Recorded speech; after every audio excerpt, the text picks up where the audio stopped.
All right, guys, I'm sure most of you have heard about the criteria that the ATF has more recently developed in terms of grading our AR pistols to determine whether or not they need to be classified as SBRs. So we have a worksheet here that is going to allow them to check things off in a very ambiguous nature, figure out if somehow or another what we own and purchased as an AR pistol completely legal and completely untaxed as far as the stamp goes, if now all of a sudden we need to go ahead and pay them that additional $200 or get rid of it, destroy it, or whatever, if you're going to follow that law, that is. What I wanted to point out on this thing is I do want to show some of the details, of course. Oh, and by the way, I'm filming in a little bit different location. You may hear some hammering, sawing, things like that. I'm adding on to my studio out there. So I'm completely out of pocket right now as far as where I can film at. So I'm filming in the front portion of my house right now. But I wanted to point out the very, very ambiguous nature. We're used to this kind of stuff from the ATF where they're so scared to define anything that might make them play by a certain set of rules. In other words, they try to loosely define rules so that we have rules that they can implement in their own way. They can make choices based on the really open-ended things that they actually apply to us and say, you broke a rule. But they don't tell us how to break the rule until we've broken the rule, or until they determine that you may have broken the rule. Under accessory design, where it says not based on a known shoulder stock design. A known shoulder stock design. There are gazillions of arm braces out there. I don't know how many, but there are probably easily 4, maybe 5 million of them out there. A known shoulder stock design.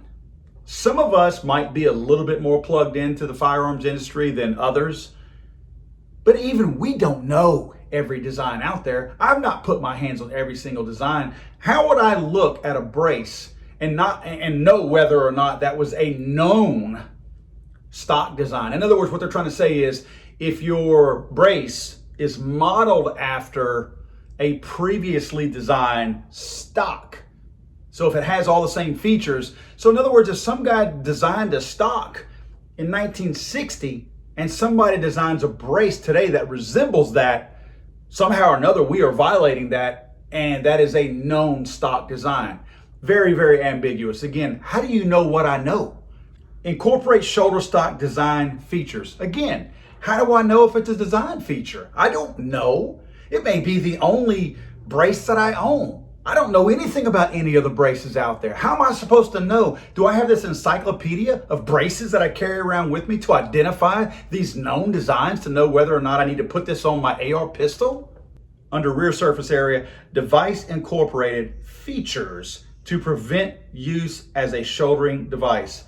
How do I know what the intent of putting a feature on the back of a brace is? How do I know if that was designed to put against my shoulder or not? There are texturing and surfaces all over firearms in places that aren't meant to be on your shoulder or really touched anywhere else in the actual function of the firearm. Yet they have designs and texturing and stippling and things like that. So how do you know what the intent of the backside of that brace was? Again, I'm not trying to be smart here. I'm just saying you're leaving this wide open to interpretation of whoever wants to enforce this on a particular person. We're going to move on and just basically apply the same kind of idiocy to minimize rear surface. How do you know if it's minimal or not? Discourage shouldering. Okay, there again, we discourage.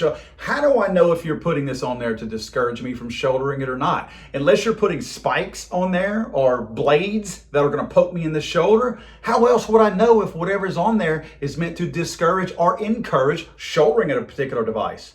And under fin type design with arm strap, fin type design without arm strap, here we go again with the stupid features. If you have a strap on there, no dings on your points.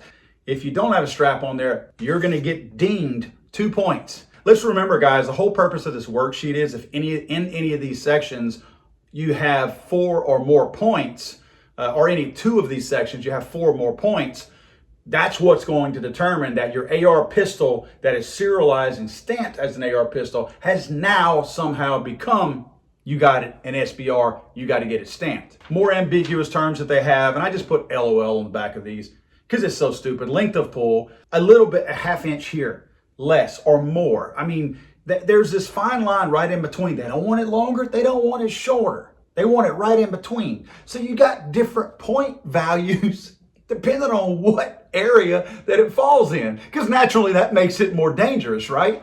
It's obviously more concealable if you have it half inch shorter than what your normal length might have been. Same goes for the attachment method. All these things on here are all ambiguous. They do nothing to make anything more dangerous or anything. It's just the silliness of the ATF. And I'm calling it out like this. I'm so tired of us dancing around. We always talk about how there's got to be a lot of nice guys at the ATF working. It's just a few of them. No, I'm sorry. When you can go so far as to put something this stupid out there, I'm losing a whole lot of confidence in there being very many people at the ATF that I would want to have a beer with. They're doing things now to try to get back at somebody. This is nothing more than somebody retaliating about something. I don't know what, but I know where it comes from. It comes from the top, and nobody is going to pull the reins back on any of these douchebags that are putting this thing together over at the ATF. We better be ready. The comment section is wide open. I think starting tomorrow, June 10th, it's wide open for 90 days. Guys, we can make a difference. I'm so tired of hearing all the defeatists out there say, oh, it doesn't matter if we comment at all. Yes, it does matter. It 100% absolutely matters. We sit back and whine and cry about all the stuff that the ATF does, and then we don't comment whenever the comment period is open, and it does make a difference. You cannot cry and complain if you don't comment. You have to let them know. I'm telling you, you put pressure on your senators and your congressmen out there. I've said it a gazillion times. They don't care about the Second Amendment, but they care about getting voted back in office. They want to be reelected. So you let them know, I will bounce you out of this office. You better support me on this. Contact those guys and go to the comment section and let them know how stupid this is. Be respectful, but be firm.